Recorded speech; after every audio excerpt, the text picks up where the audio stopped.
Alguma vez na vida você viu a mídia gratuita e as redes sociais serem tomadas por vídeos e reportagens defendendo os produtores rurais brasileiros quando os preços de sua produção caem abaixo dos custos? Você já viu alguém organizar manifestações e gritar por aí palavras de ordem para salvar os produtores quando eles perdem toda a produção por conta da seca ou pelo excesso de chuvas? Você já viu alguma única ação conjunta entre indústria e varejo para salvar dos prejuízos o setor agropecuário desse país? Claro que não. Jamais viu e jamais verá algo sequer parecido. Talvez jamais verá. Muitos, inclusive, se aproveitam da situação para comprar terra barata, pouco se importando se há famílias perdendo tudo o que levaram uma vida para construir, ou até mesmo várias gerações. Mas quando o jogo inverte, todo mundo corre para patrocinar reportagens sensacionalistas, culpando os produtores, o governo, o dólar e até mesmo a China pela alta nos preços dos alimentos. Não, meu amigo, não existe um único culpado para os preços dos alimentos estarem subindo nas gôndolas dos supermercados. O que existe é uma junção de fatores, que começa num tremendo erro estratégico de parte da indústria brasileira e termina nas planilhas de grandes redes varejistas que não aceitam de forma alguma reduzir suas margens de lucro. Quem culpa o governo faz cara de paisagem para uma regra básica da economia, a que diz que quanto menos intervenção, melhor. O resto é socialismo barato que já levou para o buraco países hermanos, como a Argentina, hoje conhecida como Venezuela do Sul. Quem culpa o dólar fecha os olhos para algo muito claro.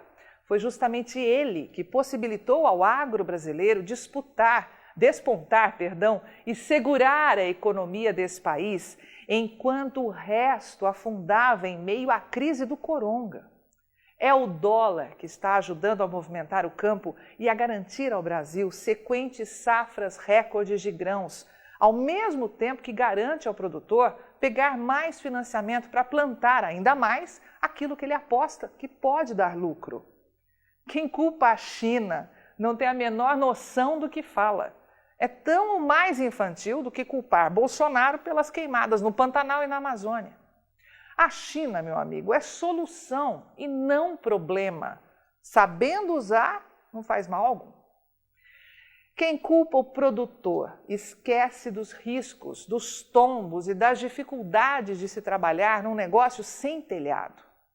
Quem culpa o produtor esquece das inúmeras crises, das quebras de safra e das dívidas intermináveis.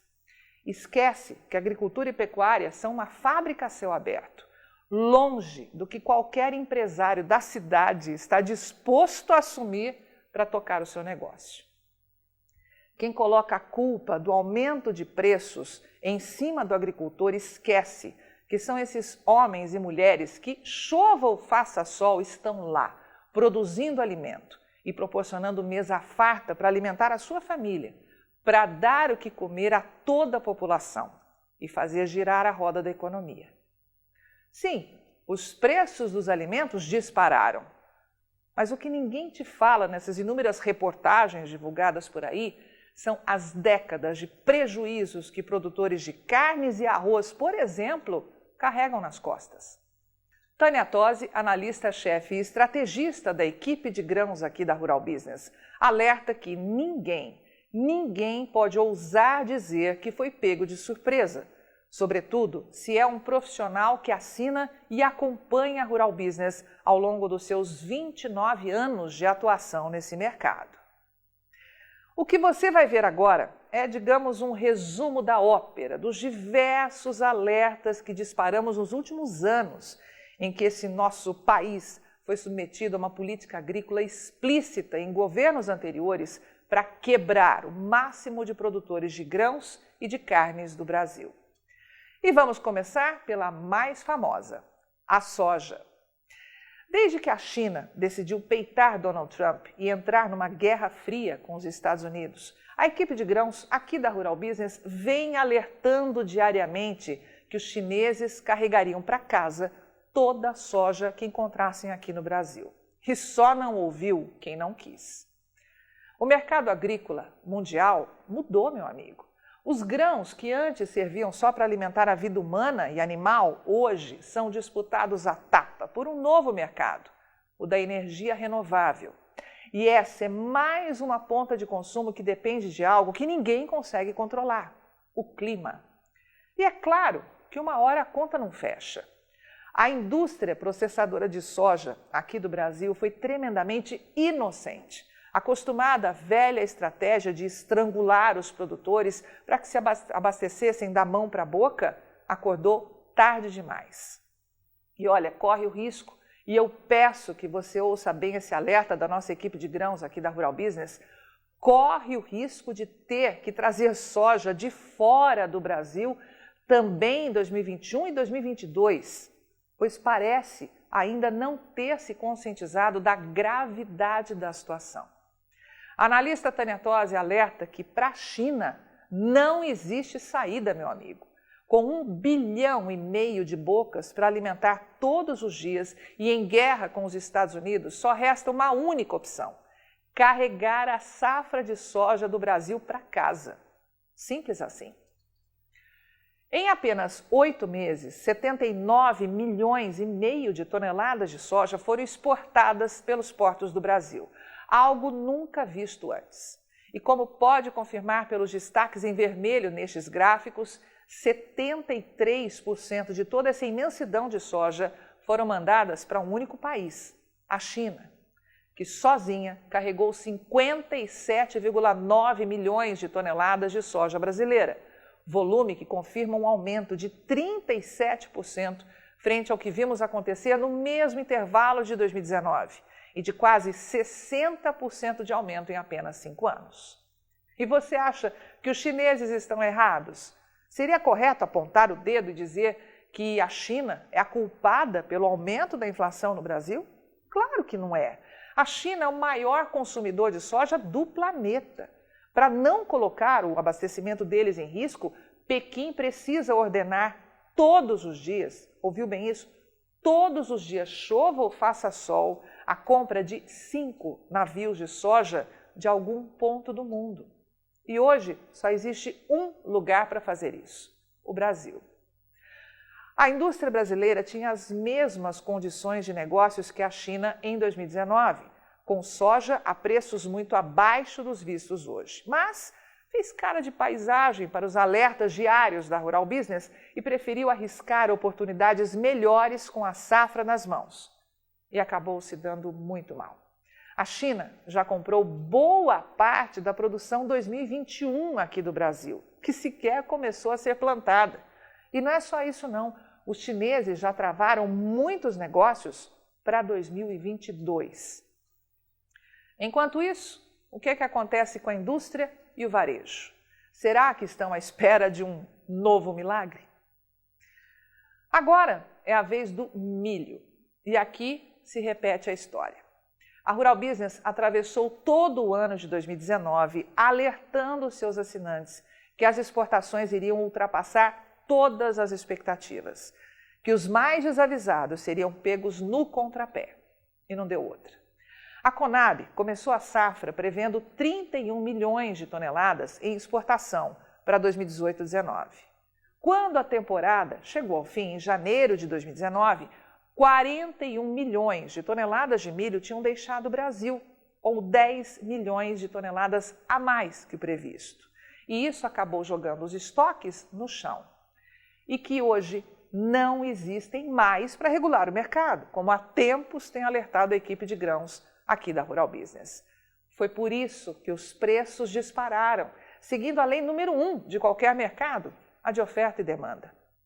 Além do aumento no consumo de carnes e outros alimentos dentro do Brasil, com aprisionamento das pessoas dentro de casa e injeção de dinheiro na economia, a indústria do etanol entrou no jogo e as exportações de carnes, como também alertado antecipadamente por nossa equipe de pecuária de corte, dispararam, empurrando para cima o uso de milho na produção animal. Pronto, estava dado um nó. Não tem milho para todo mundo, meu amigo. Mesmo com a safra recorde nas mãos, é demanda demais. E se as exportações de milho em grão surpreenderem mais uma vez, essa alta nos custos dos alimentos só terá chance de ceder com a chegada da nova produção de safrinha ao mercado, o que só vai acontecer lá em julho do próximo ano. E com um detalhe, isso se ela for recorde dos recordes, pois do contrário, o bicho vai pegar. Atenção aos destaques em amarelo neste gráfico. Veja que o Brasil fechou a safra 2016-17 com 15,9 milhões de toneladas de milho nos armazéns, grão suficiente para garantir 100 dias de consumo, ou seja, uma tremenda folga no abastecimento. Pelo menos era isso o que dizia a Conab na era de Lula e Dilma. Mas bastaram 2 anos, isso mesmo, 2 anos para os estoques caírem 36% e derrubarem a capacidade de abastecimento do Brasil a praticamente a metade, dando suporte a 56 dias apenas. E sabe o que pode acontecer nessa nova temporada 2019-20, a que estamos vivendo agora? Um caos. É isso mesmo que você ouviu. Podemos ter um verdadeiro caos no abastecimento de milho com o passar dos meses, o que inclusive nos faz crer aqui na Rural Business que vem mudanças radicais nesses números da Conab, a fim de tapar um pouco o sol com a peneira. Para que as projeções da Conab se confirmem, ou seja, para que os estoques de milho do Brasil permaneçam pelo menos estáveis, as exportações terão que sofrer um tremendo tombo de 16%, deixando o recorde de 41 milhões de toneladas para trás, para atingir 34 milhões e meio de toneladas apenas. E quer saber se a Rural Business acredita nessa possibilidade? Não, nem a pau. Com o dólar valendo mais de R$5, meu amigo, não tem para ninguém. O milho brasileiro é o mais competitivo do mundo. E se a indústria não se movimentar e rápido, terá que pagar um preço ainda mais alto para tentar segurar esse milho dentro do país. Se vacilar, ficará de mãos abanando, tentando jogar a culpa no produtor, na China e no governo, para não assumir seus erros. E para finalizar, vamos à vedete do mês. O agora famoso já está na boca de todos, o nosso querido arroz.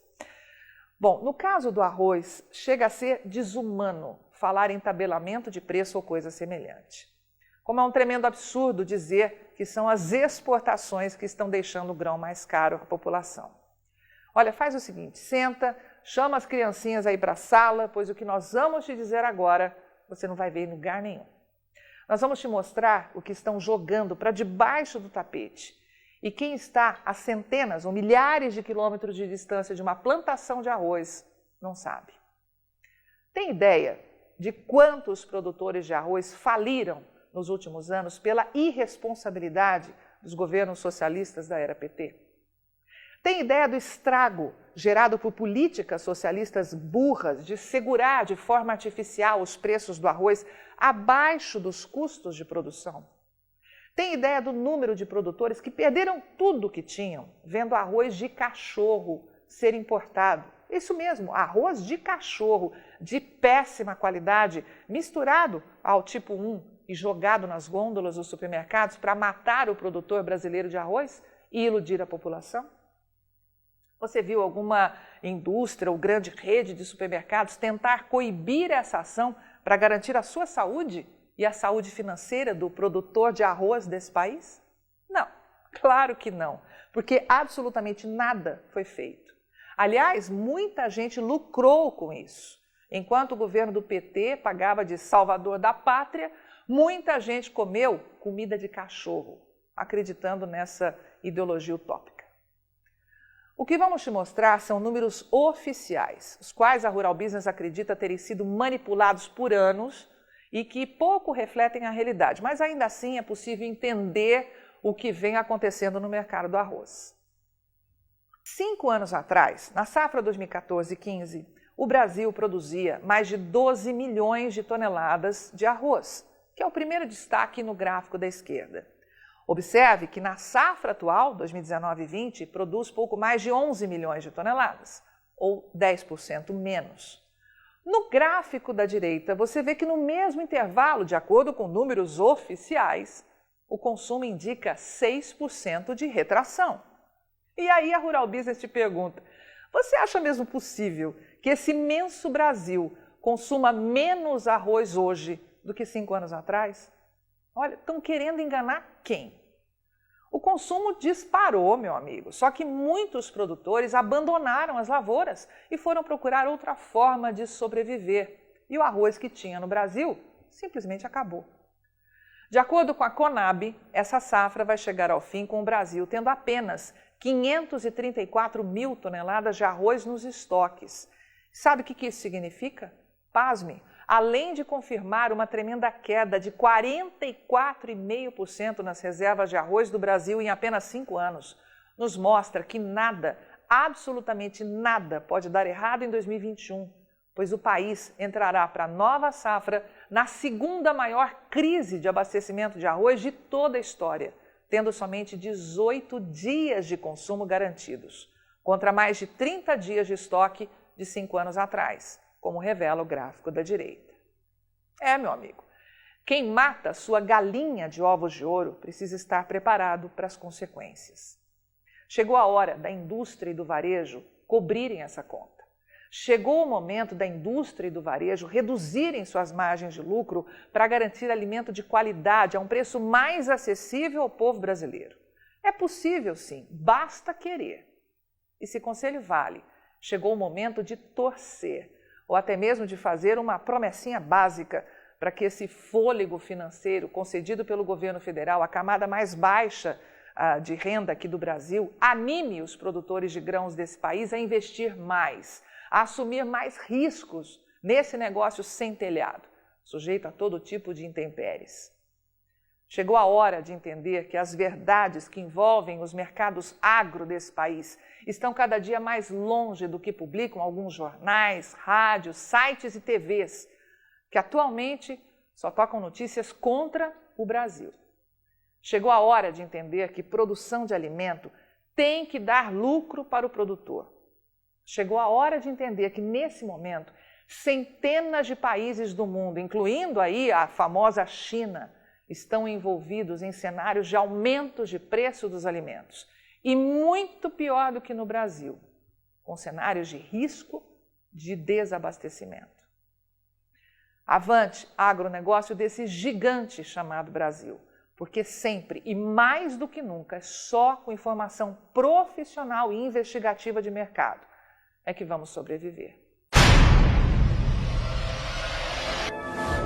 E aí, vai ficar sem ter acesso às informações diárias para os mercados de grãos e proteína animal da Rural Business? Acesse agora mesmo ruralbusiness.com.br. Pacotes de informação a partir de R$ 9,90 por mês. Rural Business, o amanhã do agronegócio, hoje.